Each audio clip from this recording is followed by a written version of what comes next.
निसर्गाने मानवाच्या सुखासाठी आणि आनंदी जीवन जगण्यासाठी खूप भरभरून दिलेले आहे.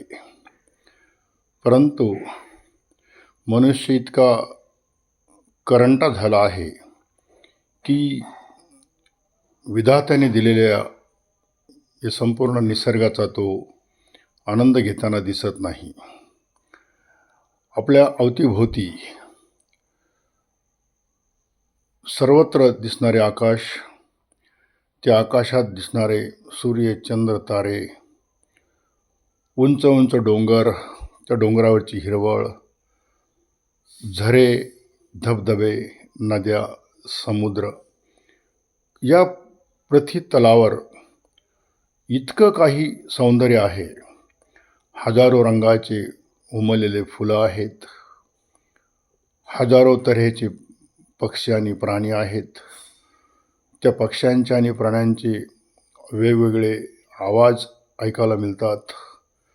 रात्रीचाही एक वेगळाच नजारा असतो. त्यामुळे जिथे बघावे तिथे आणि जिकडे पाहावे तिकडे या निसर्गाने खूप रंग उधळलेले आहेत. मात्र आपण स्वतःला RCCमध्ये स्लॅबच्या सिमेंटच्या घरामध्ये कोंडून घेतो. त्यामध्ये AC वगैरे लावतो, पंख्याची हवा घेतो, खिडक्या वाटे थोडंसं आपण बाहेर बघतो. खरं म्हणजे निसर्गाने आपल्याला मोकळा श्वास घेण्यासाठी इतके मोठे जग दिलेले आहे. आपण मोकळ्या हवेत वावरत नाही, आपण कधी सूर्याकडे बघत नाही, आपण उगणारा आणि मावळणारा सूर्य कधी बघत नाही, आपला रात्रीचा चंद्र, पौर्णिमेचा चंद्र बघायला वेळ नाही. आपण लाईटिंग, डेकोरेशन अशा मानवनिर्मित गोष्टीकडे जास्त आकर्षित होत आहोत. ईश्वराने किंवा या प्रकृती निर्मात्याने जे काही दिलेलं आहे ते सर्व मोफत आहे. कदाचित त्यामुळेच आपल्याला त्याचं महत्त्व नसेल, कारण मोफत मिळणाऱ्या गोष्टीचं माणसाला महत्त्व उरत नाही. परंतु एक गोष्ट लक्षात घेतली पाहिजे की हे समुद्र आपण निर्माण केलेले नाहीत, या नद्या आपण निर्माण केलेल्या नाहीत, सूर्याची निर्मिती आपण केलेली नाही, आकाशातले तारे मानवनिर्मित नाहीत, सर्व प्रकारची फळे वगैरे आपण जे खातो, अन्नधान्य, संपूर्ण काही हे संपूर्ण निसर्गाची देण आहे. त्यामुळं एक गोष्ट समजून घेतली पाहिजे की निसर्ग आणि आपण वेगळे नाहीत.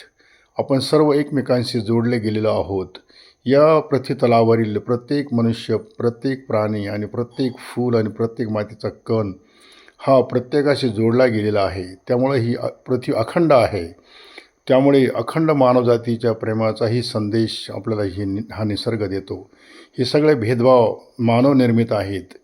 हे सगळे भेदभाव नष्ट करायचे असतील तर निसर्गावर प्रेम करा. निसर्ग हाच खरा ईश्वर आहे. तो ईश्वर या निसर्गाच्या माध्यमातून व्यक्त होत असतो. त्यामुळं फळ खाताना तुम्ही ईश्वराचे स्मरण करा, हीच खरी भक्ती आहे. तुम्ही ऊस खाताना, रस पिताना तुम्ही ईश्वराचे स्मरण करा. मी या गोष्टीला भक्ती मानतो. पृथ्वीवर चालताना प्रत्येक पाऊल ठेवण्यासाठी तुम्हाला जी जमीन उपलब्ध आहे ती जमीन ईश्वराची आहे हे समजून तुम्ही चाला. मग मी त्याला खरी भक्ती मानतो आणि मग कुठलेच धार्मिक भेदभाव उरणार नाहीत. तुमचे आमचे जे धर्म आहे ते मानवापासून तोडणारे आहेत. मी असले धर्म बिलकुल मानत नाही. धर्म तोच आहे की ज्याला या निसर्गाचा धर्म कळतो. नदी जेव्हा वाहते ती सर्वांसाठी वाहते. त्यामुळं पाऊस जेव्हा पडतो तो सर्वत्र पडतो, सर्वांसाठी पडतो. जर हे निसर्ग सर्वांसाठी असेल तर आपण का म्हणून कोणा विशेष लोकांसाठी आहोत? त्यामुळे सर्वांनी सर्वांसाठी असलं पाहिजे, हीच खरी भक्ती आहे. आणि निसर्ग तुम्हाला काहीही मागत नाही, तो फक्त देत राहतो. आपण ज्या वातावरणामध्ये राहतो तिथे जो ऑक्सिजन जो आपल्याला सतत मिळत असतो त्याची किंमत किती आहे आपण कधी विचारात घेत नाही. ICUमध्ये दाखल असताना कळतं की ऑक्सिजनची किंमत काय आहे. मरण जवळ आले की माणसाला श्वासाची किंमत कळते. त्यामुळे असलेलं जीवन आनंदी घालवण्यासाठी आपण निसर्गाशी जास्तीत जास्त जवळ गेलं पाहिजे. प्रत्येक ऋतूमध्ये बदलणारे हे जे वातावरण आहे ते निहाळले पाहिजे. कधी कुठल्या पक्ष्यांच्या जवळ गेलं पाहिजे, फुलपाखरांचा पाठलाग केला पाहिजे, सर्व प्राण्यांचे आवाज गुपचूप ऐकले पाहिजेत आणि हे सर्व निसर्गाच्या हालचाली आपण टिपल्या पाहिजेत. जीवनाचा खरा आनंद या निसर्गाला ओळखण्यामध्ये, त्याच्या मांडीवर खेळण्यामध्ये आहे.